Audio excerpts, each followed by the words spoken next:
தற்போது கரூரிலிருந்து கிடைத்திருக்கக்கூடிய மிக முக்கியமான செய்தி, நேற்றைக்கு நடந்த அந்த அனர்த்தத்தில் துன்பியல் சம்பவத்தில் கிட்டத்தட்ட 40 பேர் படுகொலை செய்யப்பட்டார்கள் என்றுதான் நாம் சொல்ல வேண்டியிருக்கிறது.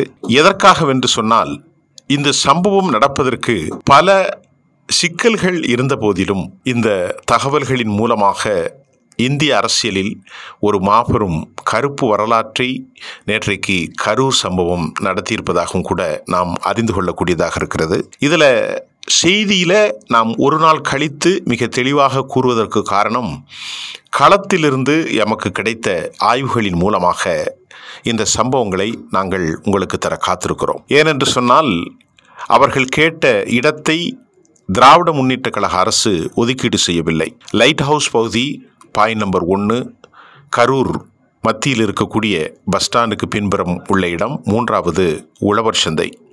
இந்த 3 இடங்களையும் விஜய் தரப்பில் கேட்டதாகவும் அவர்கள் கொடுக்க மறுத்து வேலிசாமிபுரம் என்கின்ற 40 அடி குறுகலான சந்தில் அவர்கள் கொடுத்ததாகவும் ஒரு காரணம் சொல்லப்படுகிறது.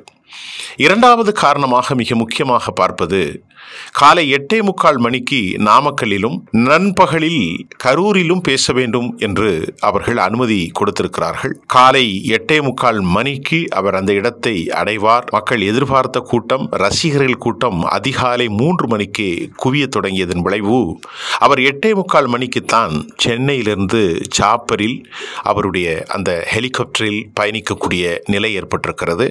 அங்கிருந்து 1 மணி நேரத்தில் திருச்சிக்கு வந்து 4 மணி நேரம் தாமதமாக 2:30 மணி அளவில் தான் நாமக்கலை அவர் அடைந்திருக்கிறார். அதற்கு பின்பு நாமக்கலை தாண்டி மதியானம் 2 மணிக்கு பேச வேண்டிய இடத்தில் மாலை 7 மணிக்கு கரூரிலே இந்த அநியாய கொலைகள் நடந்திருக்கிறது. இது திட்டமிட்ட கொலைகள் தான். அப்படித்தான் நாம் இதை ஒரு ஆக்சிடென்ட்டாக சொல்ல முடியாமலும் நாம் இப்படி சொல்ல காரணமாக இது அமைந்திருக்கிறது. இதற்கிடையிலே இந்த சம்பவம் நடந்த போது இதுவரை 40 பேர் இறந்து போனாலும் 11 பேர் இன்டென்சிவ் கேர் யூனிட்டில் அனுமதிக்கப்பட்டிருக்கிற செய்தியும் கூட நமக்கு வந்திருக்கிறது. 100க்கும் மேற்பட்ட புறநோயாளிகள் தற்போது மருத்துவமனையிலே இருக்கிறார்கள்.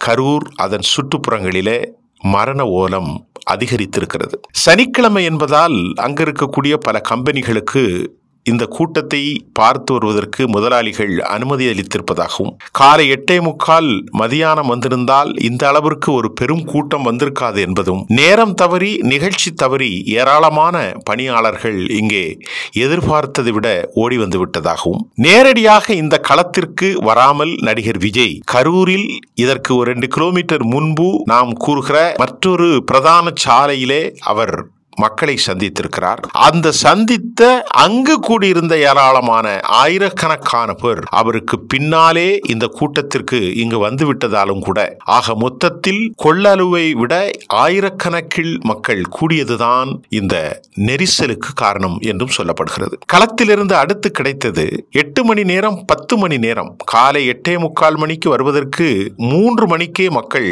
கூடி, அல்லது கரூரில் மதியானம் 2 மணிக்கு வரக்கூடிய கூட்டம் இரவு 7 மணிக்கு அவர் வருவதால் 8 மணி நேரம் அவர்களால் டீஹைட்ரேஷன், நீரிழப்பாகி மயக்கமுட்டதற்கு காரணம் பொறுப்பற்ற ஒரு தலைவனின் செயல்பாடு என்றும் நமக்கு களத்திலிருந்து கிடைத்திருக்கிறது. மிக முக்கியமாக நாம் இங்கே பார்ப்பது, நடிகர் விஜய் செய்த ஒரு மாபெரும் தவறென்றும் பலர் கூறுகிறார்கள். ஒரு சம்பவம் நடக்கிறது, அவர் கூட்டத்தில் நிற்கின்ற போதே ஆம்புலன்ஸ் வாகனத்தில் தாவேகா கொடிகட்டி வருவதை அவதானித்த விஜய், என்னப்பா நம்முடைய கொடிகட்டி வருகிறதே என்று கூறும்போது பஸ்ஸிலிருந்து எட்டி பார்க்கின்ற போது ஒரு தோழர் மயங்கி விழுந்ததையும், இங்கிருந்து அவர் பயணித்த அந்த பஸ்ஸிலிருந்தே தண்ணீர் பாட்டில்கள் வீசப்பட்ட காட்சியிலே தொடங்கியத இந்த மரண ஓலம் கடைசியில் இவ்வளவு பெரிய அழிச்சாட்டியங்களையும் மிகப்பெரிய அழிவையும் மிகப்பெரிய படபடப்பையும் மனித சமூகத்தின் கொலைகளையும் ஏற்படுத்தியிருக்கிறது. இது ஒரு கொலை என்று தான் நான் விமர்சிப்பேன், இது ஆக்சிடென்ட் அல்ல.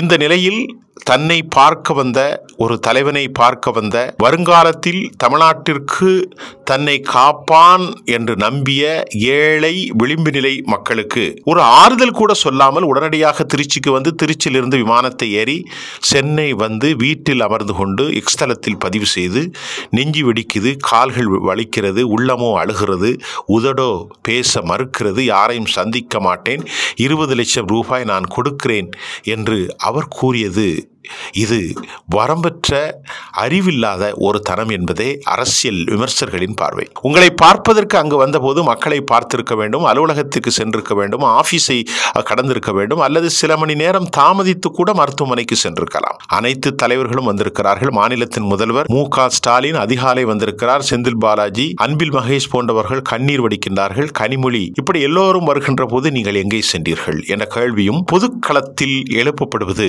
ஒரு நியாயமான விஷயமாகத்தான் பார்க்கப்படுகிறது. தற்போது திமுக அரசு இவருக்கு அனுமதி மறுப்பார்கள். ஏனென்று சொன்னால், தற்போது அனுமதி கொடுத்தால் இவர் அங்கிருந்து ஏதாவது பேசினால் அவர்களுக்கு சிக்கல் ஏற்படும். ஆகவே இந்த விவகாரம் அமிழ்ந்து போக காட்டியும் பாதுகாப்பு கருதி இவர் அங்கே செல்வதற்கு திராவிட முன்னேற்ற கழக அரசோ உளவுத்துறையினுடைய தலைவர் தேவ ஆசீர்வாதம் டேவிட்சன் போன்றவர்கள் அனுமதி வழங்க மாட்டார்கள் என்பதுதான் இப்பொழுது ஒரு விஷயமாக இருக்கிறது.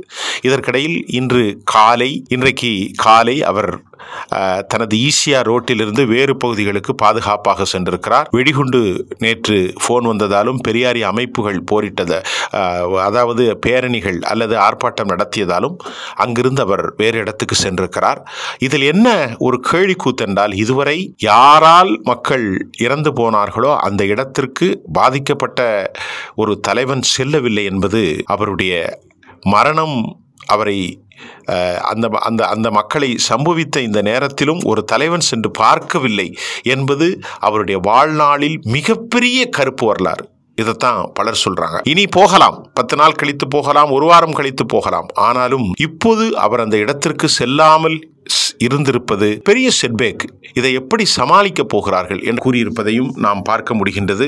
காரணம், நாங்கள் முறையாக எல்லாம் செய்திருக்கிறோம் என்று டேவிட்சன் தேவ ஆசீர்வாதம் 500 பேருக்கு ஒரு போலீஸ், 250க்கு ஒரு போலீஸ், 50 பேருக்கு ரொம்ப மோசமான நிலைகளில் ஒரு போலீஸ். ஆகவே நாங்கள் 500 போலீசாரை பாதுகாப்பிட்டிருந்தோம். எதிர்பார்த்ததை விட மோசமான மக்கள் கூட்டம்தான் இந்த மரணத்திற்கு காரணம் என திமுகவினுடைய காவல்துறை அழகாக ஒரு அறிவிப்பானை வெளியிட்டு விட்டார்கள். திமுகவினுடைய பேனர் ஒட்டப்பட்ட ஆம்புலன்ஸ் வாகனமும் செந்தில் பாலாஜியினுடைய படம் விடப்பட்ட தண்ணீர் பாட்டில்களும் வந்ததும் எதிர்க்கட்சிகளுடைய விமர்சனத்துக்கு உள்ளாகி இருக்கிறது. பாரதிய ஜனதாவின் அண்ணாமலை வழக்கமான தனது பாணியை வைத்திருக்கிறார்.